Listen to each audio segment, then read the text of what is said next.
Welcome, ladies and gentlemen. This is the inaugural first episode of the Box of Grid Squares podcast. This podcast was brainstormed by me and a good friend of mine. I want to start by introducing myself. My name is Private First Class Devin Hawley, also known around here as Doc, as I am the medic.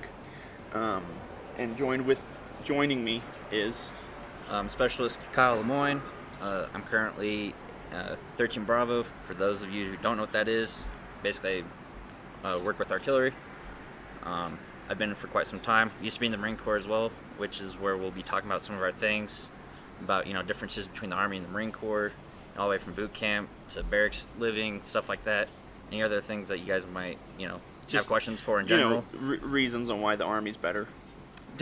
Sure, we'll go with that. I mean, you switched to Army anyways. Yeah, there's some reasons for that, but we before we start though, I just want to give a disclaimer.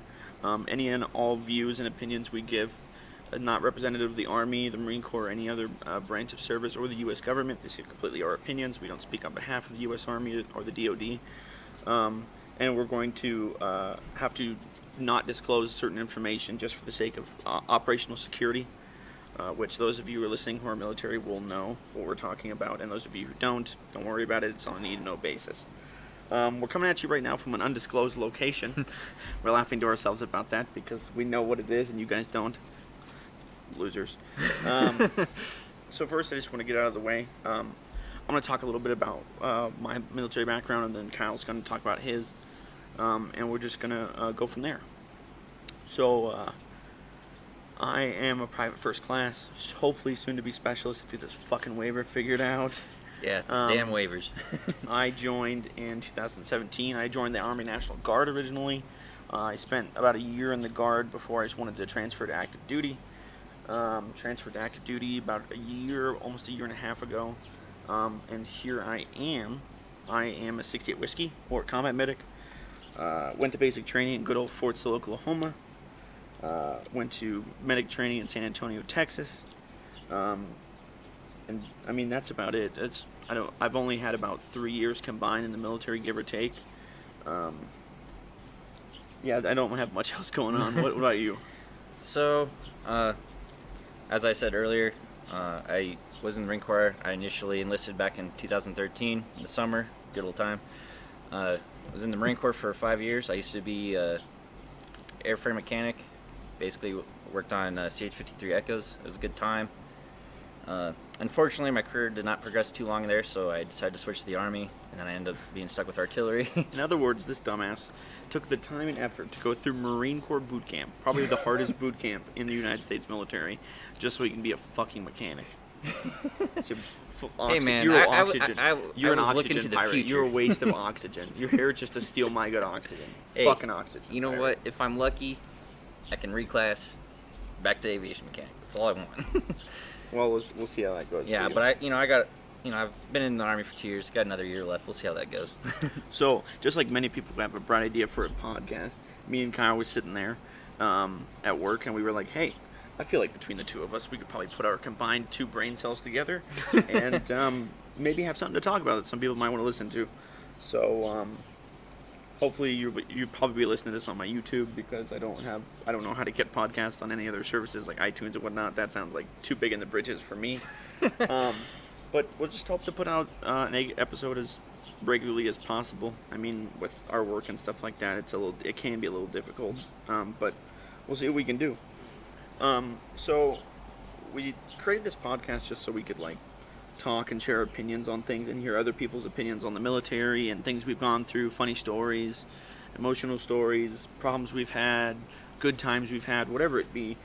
Or even whatever questions you guys might have about the military too. Yeah, absolutely. If you're wanting to join or you're not sure what branch you want. Yeah, leave those comments down there as well. Any attaboys, anything like that. We're not going to do any Patreon or things like that I think of. Maybe in the future. In the future, we but... might. And if that was the case, we would definitely do that and use the money for veterans organizations or stuff like that. We wouldn't make any profit from it, but we're still mulling that around the old noggins.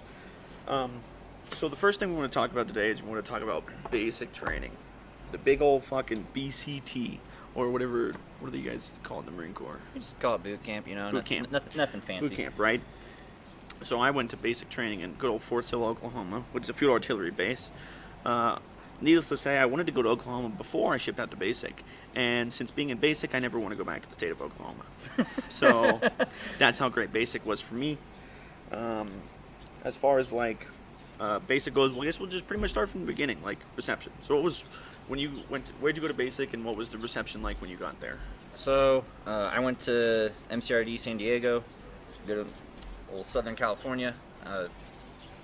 Basically, you know, step on the yellow footprints like anyone else just before you, and it turns into a complete shit show. They give you that whole fucking big speech about how there are many others before you, but you will be a Marine Corps when you leave here, or whatever stupid shit like that.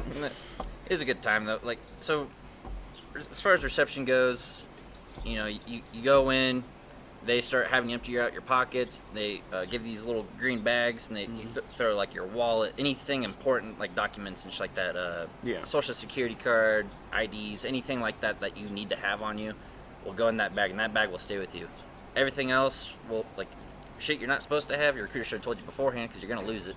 You're not getting that shit back. Yeah. And after that, go straight into getting haircuts. They start stripping you. Get your new uniforms on. And how are you at? Like from the time you arrived, how long after is this stuff happening? So the first part, you're pretty much awake, you know, a little like day and a half or so, give or take. And that's going through reception. And that's just the first day alone, because you'll get there at night, and you pretty much don't get done till, you know, noon the next day. You're probably already awake, you know, because you're nervous or excited on your flight to San Diego. Or Parris Island if you're on the, you know, east side of the Mississippi. But so really quick, I want to stop you there because I want to talk about this for a little bit. So reception wise, right? Yeah. So basically at Army reception, or at least at Fort Sill it was. So we got to Fort Sill at like, I don't even know, 3 in the morning. There was Oklahoma in February. There was a fucking ice storm. So that was awesome. Most of the post was closed down. Really, really sketchy bus ride over there.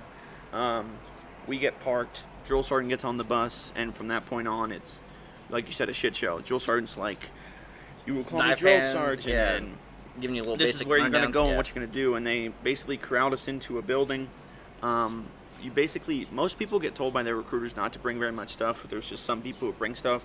We even had a guy show up in a full suit. I don't know what the fuck. Colored shirt, man. He was That's all you thinking. need, a polo and Shout out to some Ziegler, pants. if you're listening.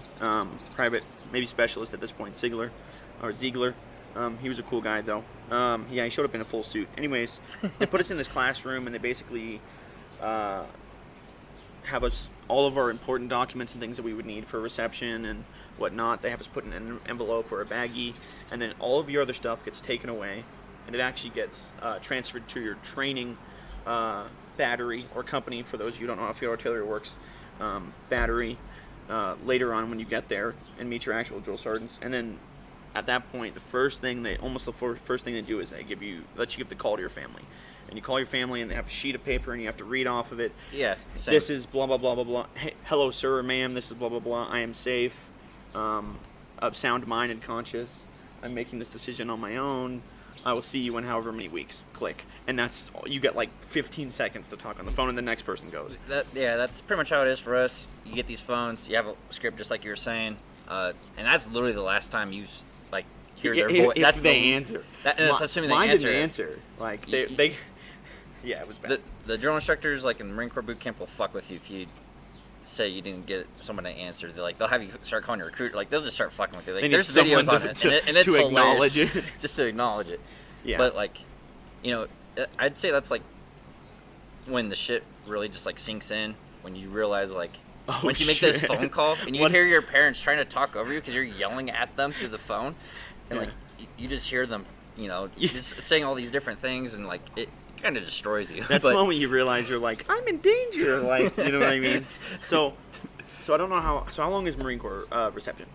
Just a week. Just a week. So ours is pretty much week 2. Unfortunately, because of Oklahoma's shitty weather and we had ice storms, the civilians on post did not show up for a couple days because it was unsafe to go to work. Yeah, a lot of the civilians kind of run everything. So we actually spent, I think, a little bit more than a week in reception, but for those of you who don't know, reception is pretty much just you get to your training station. You haven't met your drill sergeants yet. You are with some drill sergeants, but they're not going to be your drill sergeants for the entirety of basic training. And basically what happens is they walk you through everything you can imagine. The haircuts, so shaving your head bald, going through finance, making sure all your pay is set up, because you get paid in basic training. That's when your pay in the Army or military starts. So they have to make sure your finances are in an account. If you're somebody with dependents, you have BAH, which is your basic allowance for housing and things like that. That's provided for you because you have dependents, so it's added to your paycheck. Shots, medical, dental. Yeah, big old one. Getting stabbed in the ass by a needle, all that kinds of fucking awesome If you don't know shit. what the peanut butter shot is, you're in for a fucking treat. Oh, man, peanut butter shot. I got that fucking 4 times. I was sore for like 4 3 times. days. Oh, my God. At least the last one wasn't too bad. Yeah. It was a much smaller dose. But so pretty much you spend that whole week doing stuff. You pretty much either spend that week standing, very little sleep. Very little. Yeah. You go to the DFAC for the first couple times, learn how to fucking proper DFAC etiquette, which gets more ingrained into you once you meet your actual drill sergeants, but that's neither here nor there. And then once you're finally done with reception, what happens in the Marine Corps? In the Marine Corps, we call it Black Friday. That's when you, it's a dark day for you. So you show up to wherever it is your company's at, whatever platoon, they'll separate you out, but usually alphabetically, I would imagine, right? The Army did it alphabetically. That's how we did it too. Yeah, it's just easier that way. They used to do it by social security numbers, but for obvious reasons, it's probably not a good idea. Yeah, probably not. But so they'll break you down. You'll go into your squad bay, and then your senior drill instructor will introduce himself. Then he'll introduce the other DIs, and then that's when the party begins. That's when they fucking start just signing fucking beds and stuff like that. Start throwing your shit around. Everything's a tornado. Yeah, you have no idea. You have no idea what to do. Because they're screaming at you. They're talking 100 miles an hour. You're just trying to keep up. When they're telling you to take off your boots, you're like halfway just untying the fucker, and like they're moving on. And you're like, what? I had no time. Yeah. Yeah. It's basically just to disorient you. That's like the first thing that we'll do, and then eventually shit starts clicking, and you move on from there. But yeah, Black Friday, good time. Tell you what. So I don't think I've ever heard it called Black Friday, but you were in the Marine Corps. In the Army, that's pretty much the start of Hell Week. So usually it's first thing in the morning. You're at the reception CTA, which is a covered training area, which is a concrete pad where you do formations at, and the company commander and first sergeant come through, and you're on a line, and the drill sergeants have you hold up your dog tags and your ID card, and they go down the list because you're in alphabetical order and make sure you're the guy that's assigned to them. They have a list of all the recruits that are assigned to them, their social security numbers, their DOD ID numbers that have been assigned to them, everything. And they go down the list to make sure you're the person. And then once you're all done, they tell you to get your bags, and they have you load your bags up in a truck, and then they to assess pretty much how hard they have to work through the next 10 weeks.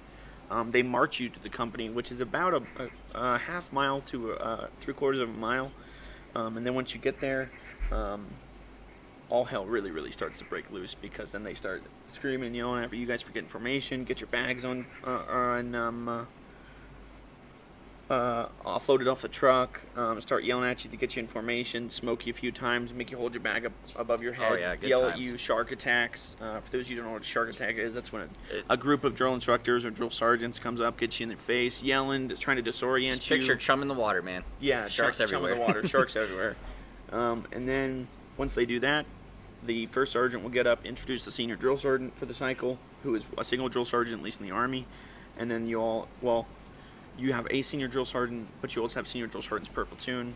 But to make it less confusing, let's just say you have one senior drill sergeant, and he'll introduce himself. He'll explain things like the drill sergeant's creed, the NCO creed, and the importance of the drill sergeant. And all the drill sergeants will they'll go through a really bare bones basics things, like this is what you look like when you'll do PT, and this is what you look like at the DFAC, and this is what you look like when you're referring to a drill sergeant. And all the drill sergeants will play this scripted out example of what they'll look like and whatnot, show you what the push-up position looks like when they talk about exercises, or when they smoke you and they tell you to do an exercise, so you know what the exercise looks like, so you're not sitting there like, drill sergeant, I don't know what that is. like front back goes, and you're like, I don't, what? What does a front back go?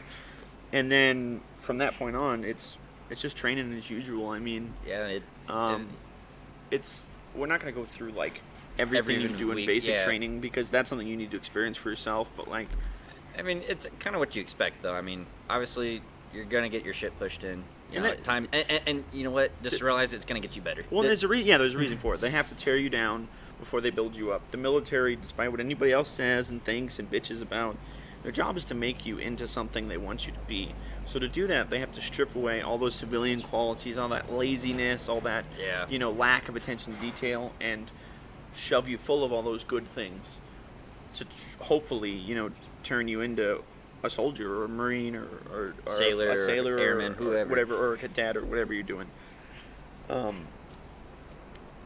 That's pretty much like what it looks like before you get to basic training, and once you get to basic training, the rest is just do what you're told and do it in a timely manner. I mean, Yeah, and learn as much as you can. I mean, the biggest piece of advice I could give is just fucking speed and intensity. As long as you're loud and fast, Oh my God, you yeah. won't have any issues. Yeah, I mean, I was always granted, loud. if you're doing dumb shit, just stand the fuck by.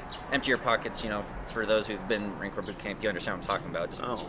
get ready to empty your pockets. Also, get over the frustration of people fucking things up for you, because it's gonna happen. Like, one of you's gonna mess up and the whole platoon's gonna get smoked. It just is what it is. Like, you gotta let, if Yeah. people get you in trouble, you just gotta get over it, because you gotta have a team mentality, and that's a big thing, is learn to work with people. And we're talking like it's a melting pot too. So, all right, so now that we've just pretty much gone over that, let's talk about just anything you remember from basic training. Funny, sad, different things you didn't expect, things like that. I mean, we started messing with Oh, our excuse drill me. instructors once we started getting a little bit more comfortable. Yeah. Especially when we got our new one. Oh boy, times were good for him. You got a new one in the middle of your cycle. So we had some drill instructors that were in training still during our first phase, and then one of them came back during our third phase. Like right once we got back from Pendleton. After you do your whole range week and stuff like that, start learning actually how to use your M16 or M4, for those of you who actually end up using those. But yeah, he came back, and then his first shift with us at night, oh boy, he was in for it. So we always do hygiene inspections every night. Yeah. Basically, you're just in your fucking whitey tighties. You have your skivvy shirt, hanging off your ass, so it looks like a little cape. You're in your shower shoes. Look, Mom, Superman. Yeah. And so anyways, you're standing there in a position of attention. Then when he comes in front of you and tells you to hit it, you fucking look one way, bring your arms up 90 degrees. Your palms are up. You spit out whatever fucking, I don't remember what it was. I know part of it's your rifle sure number and who you are. So but really quick before you continue with this, just for the sake of anybody listening, explain exactly what the purpose of that check is for, because it sounds really weird when you Yeah. don't explain that. Yeah. So the hygiene inspection is to make sure obviously you don't have any fucking anything life-threatening as far as like infections. Make sure you're not getting the shit beat out of you. If you're getting locks or bars of soap and a pillowcase smacking on you. Yeah, because let me explain something. So in the military, you've probably seen the movies and things like that, like Full Metal Jacket. Full Metal Jacket being and good like Jarhead and stuff like that. Yeah. In the military, the drill sergeants aren't supposed to do that. So Not and they anymore have, anyways. Yeah, and they have measures to prevent that kind of stuff. Because it doesn't really exactly help create a proper Marine or soldier or whatever you are to really, really beat up on trainees or recruits or whatever they call them. So that's just the purpose. Anyways, continue your story. So you're being checked, right? Yeah, so we're being checked. You bring your arms up 90 degrees and your palms are up. You spit out whatever it is that they're telling you to, and then they'll fucking tell you. I forget what it is, the transition, but you do the same thing. Fucking, your palms are face down now. You look the other way, say something else, and then they'll tell you to turn around, stuff like that, and you come back around. They're, making sure you're staying, clean. Fingernails, toenails, cuts, anything that could be, a potential hazard. And then it's also on them if you're all injured and stuff like that too. Yeah. But, anyways, getting back to the funny part of it is, so people are kicking out their legs, to the side or doing extra stupid stuff. And this is because you guys have the new drill sergeant checking you, right? Yeah, the new drill instructor. Or drill instructor. Yeah, so what normally would take I don't know, anywhere between 10 to 15 minutes to do the whole fucking platoon. And granted, we had like 90 some, recruits. Like that's a lot. So you can imagine this took a hot minute with us just fucking around. Like each group just, because you're in groups of 4 too, so you're just doing extra stuff. People have their dick and balls hanging out, or just like they're wearing like jock strap, like they're doing all extra shit they're not supposed to be doing. And like that man had a good job holding his bearing, because like I could tell he just like was He wanted to laugh or just like scream or something. Just like he was losing it.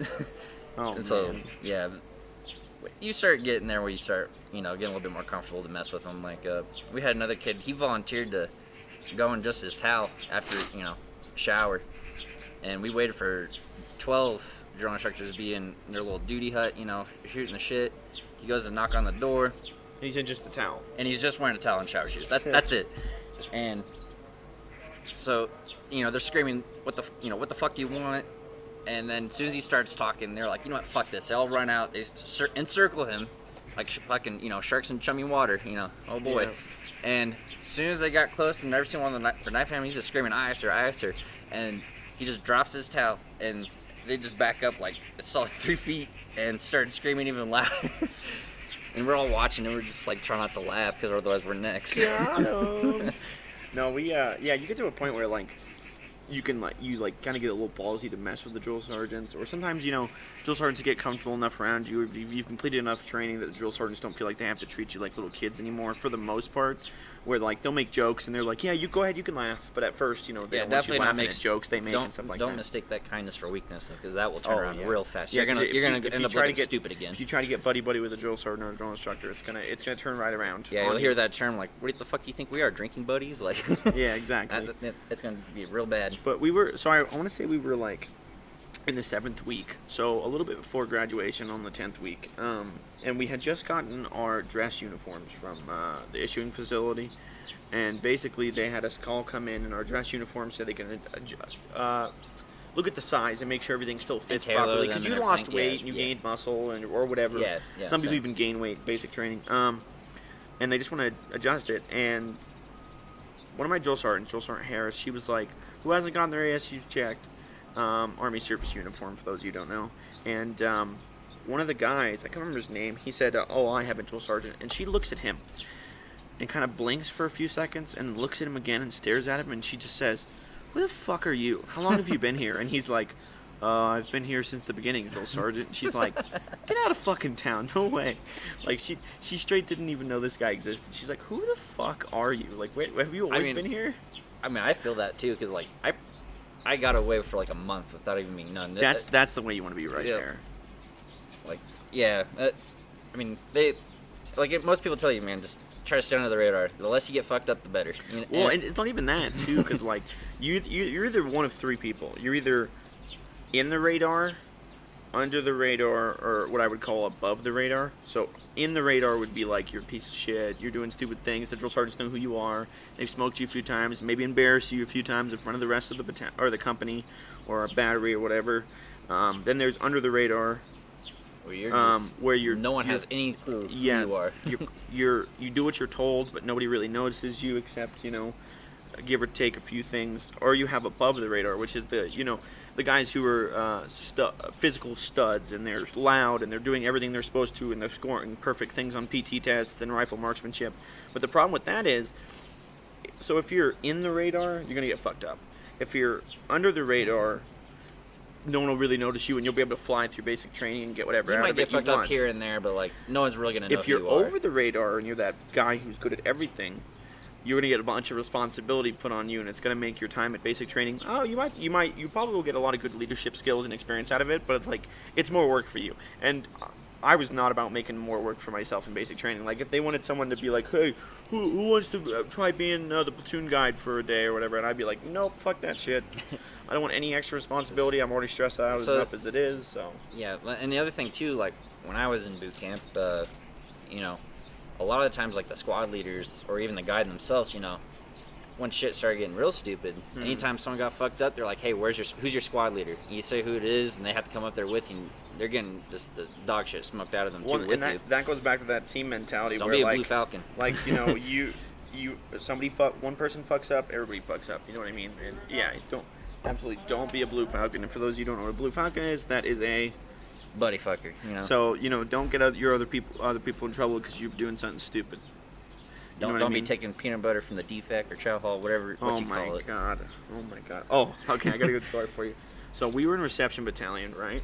Waiting to get. It was like the day before we went to their actual battery, and when you were in the DFAC, and basically what they would have us do is eat the DFAC, and the drill sergeant who's in charge of us, who was getting out of being a drill sergeant, he basically we would have us form up in the parking lot, and he would come out when he was ready to come out, even if we were standing in the rain or whatever, the freezing cold, and he would march us back to the barracks or to in processing at the processing headquarters.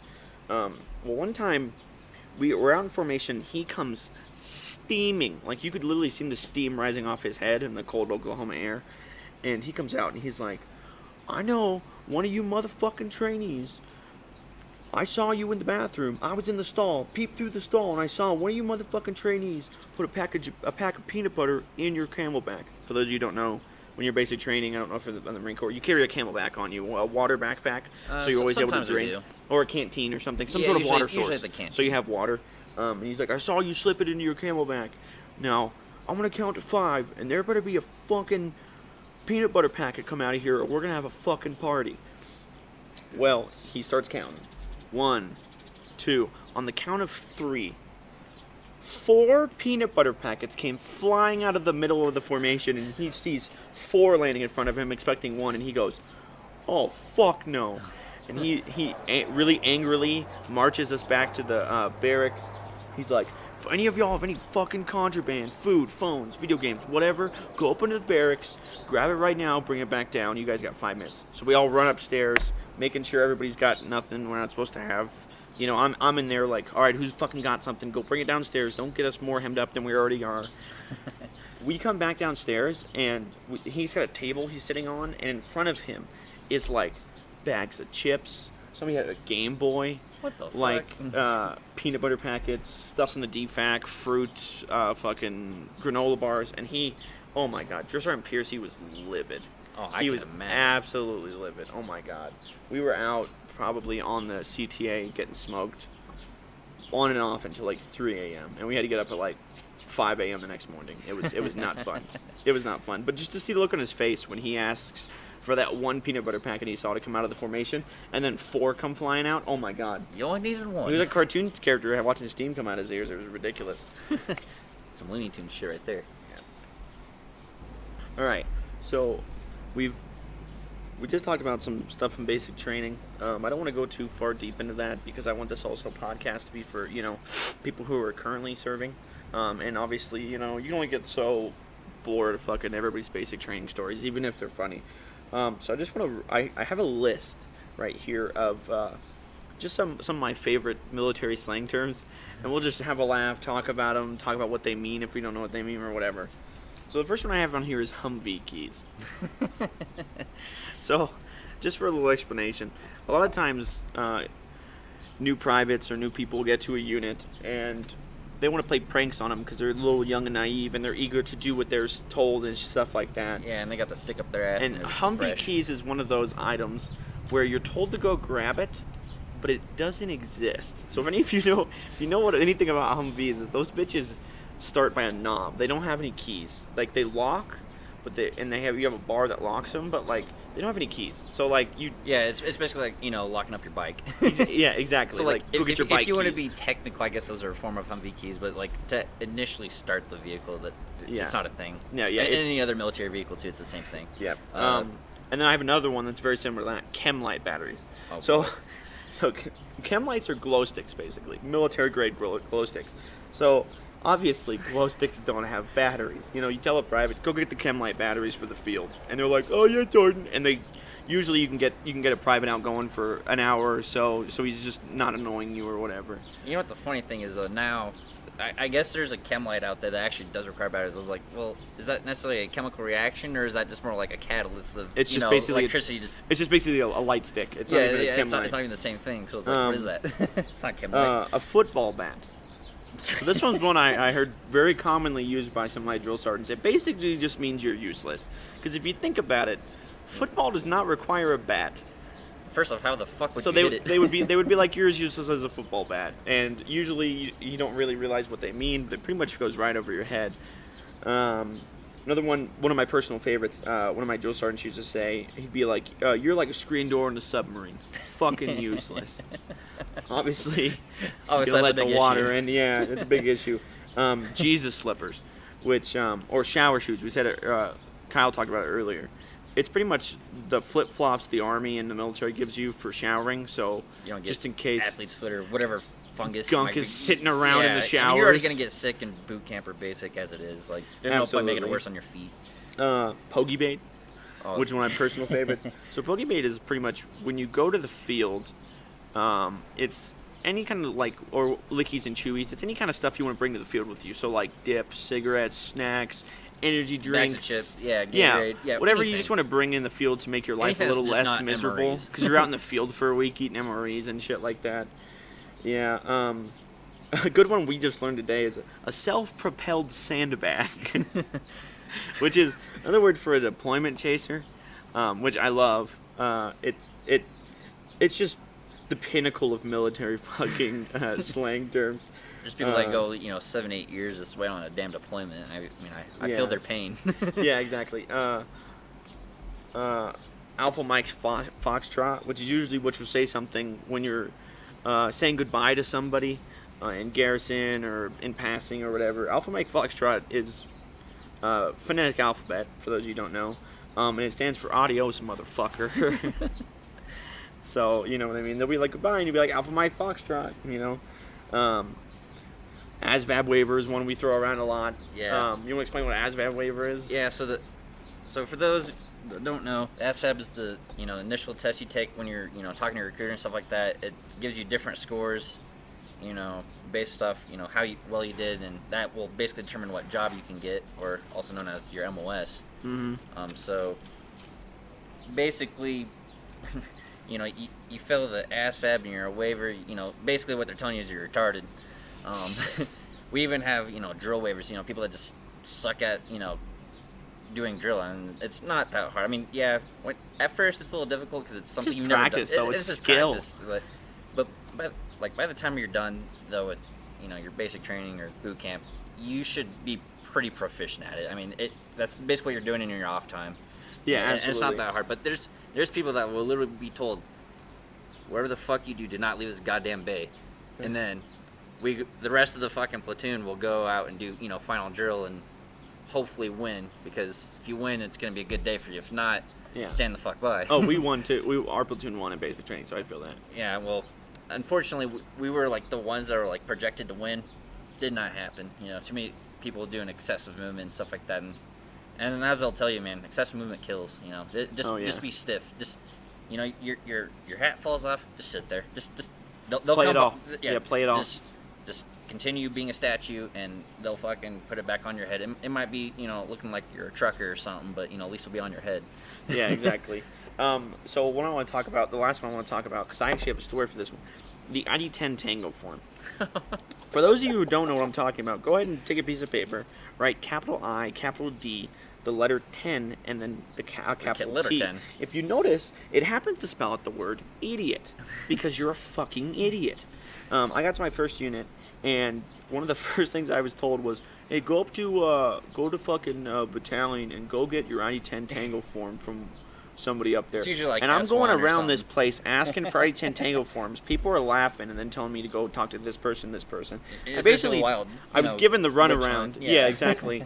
And then finally, this nice fucking civilian lady, I was asking her what it is, and she sat me down and she's like, oh, sweetheart, come here. Like, you poor stupid thing. And she sat down and she wrote ID-10 Tango on a piece of paper and showed it to me, and I went, motherfucker. Yeah, I kind of had something similar. So when I got to my first unit in the Marine Corps, I get there, I'm doing my checking in process and stuff like that, and one of my sergeants is like, hey, I need you to go upstairs, to S1 and get an ID-10, T form or Tango, depending on the person, they'll say it, phonetically. But I was like, okay. I was like, sure, I'll be, roger that, sergeant. We'll go get it. So I go upstairs, go into S1, and I walk in, I'm like, I don't know my head from my ass. I'm brand new and just kind of, scared, not much scared, but a little nervous. 'Cause, I don't blame you for not knowing. You're in a new place. I don't blame you for not knowing your head from your ass. I've seen both, and I can't tell the difference either. So continue. Wow, thanks. So I go in there, and thankfully I got a nice enough corporal to not be a douche, and he'd be like, "Hey man, it's not a thing." They're fucking with you. And I was like, "Oh," and he's like, "Just spell it out, real, like think about it." And I was like, They're giving you the runaround. I was like, thanks, corporal. Like now I don't know what to say when I go downstairs. I was like, Sergeant, you got me. I mean, you're a fucking asshole, but you got me. Yeah, it's kind of funny too, because like in artillery we have something kind of similar. Like to, go get exhaust examples. They tell you go get a trash exhaust bag. samples. Yeah. You get a trash bag, hook it around the exhaust. But you can go collect it. We have this thing called the boom test, and basically the goal is you'll have two people, one on each side of the tube, and one person will yell in it, and the other person's listening to it while the person's screaming through the tube, just screaming boom. And you're supposed to be listening for basically like some like you can hear like the sound, like where it's gonna be like distorted or something if like it's not cleaned properly or like something real stupid, or like I had a specialist that's trying to pull a fast one on me because like he didn't know I was in the Marine Corps beforehand, and yeah, he's like, "Hey, go get the mileage off the howitzer." Yeah, okay. What do you? Yeah, okay, sure. Because it has an odometer. Like the only thing you're really asking is go check the tire tread. I'm like, okay, sure. It doesn't get that bad. Like, at this point, like if anybody tells you just to fucking do some monotonous if it dumb sounds task like that, stupid, just just go don't. home. Like at that point, just go home. Like they obviously don't want you to be there because they want you out of their face. So just go home and be like, well, what are you doing? What are you doing in your fucking room? Be like, well, obviously you didn't want me to be there because you sent me to go find something that doesn't fucking exist. Which brings us I probably don't finally recommend that, though, to the name of this podcast, which is Box of Grid Squares. Grid squares is a slang term for a square or kilometer on a military map. So when someone tells you to go get a box of grid squares, it's not a thing. I guess a box of maps might be a box of but it's not a thing. It's another one of those fucking terms, and we just thought it would be an appropriate name for this podcast. Open up a box of grid squares, talk about some military stuff, talk about some life stuff. Even if you guys want to put in the comments any questions you have, military, personal. I'll try not to. I mean, we're going to be a lot more military oriented, but in the future we'll try to have conversations about anything, and hopefully it'll spur just a random conversation that'll lead us to many different avenues, just so we can all listen. I'm not really fond of podcasts that are super regimented. I like the ones that just turn into fucking random fucking conversations, and you kind of feel like you're in it too, and that's yourself. where a lot of fun happens too. Yeah. Is like a lot of good jokes and things like that, and funny moments, because we want to try to be funny and entertaining for you guys. Other than that, I hope you guys enjoyed it. Me and Kyle took some time to sit here and record this for 38 minutes, almost 39 minutes now. Hopefully this has no problem uploading to my YouTube and I can edit it properly. I apologize for any editing problems you guys might hear on your end. This is my first time editing something like this. I have editing software for it, and I bought a really nice microphone for it. But hopefully it all works out and we can continue to keep bringing you guys content. If you guys, for those of you who are like thinking about maybe switching branches, like I did myself.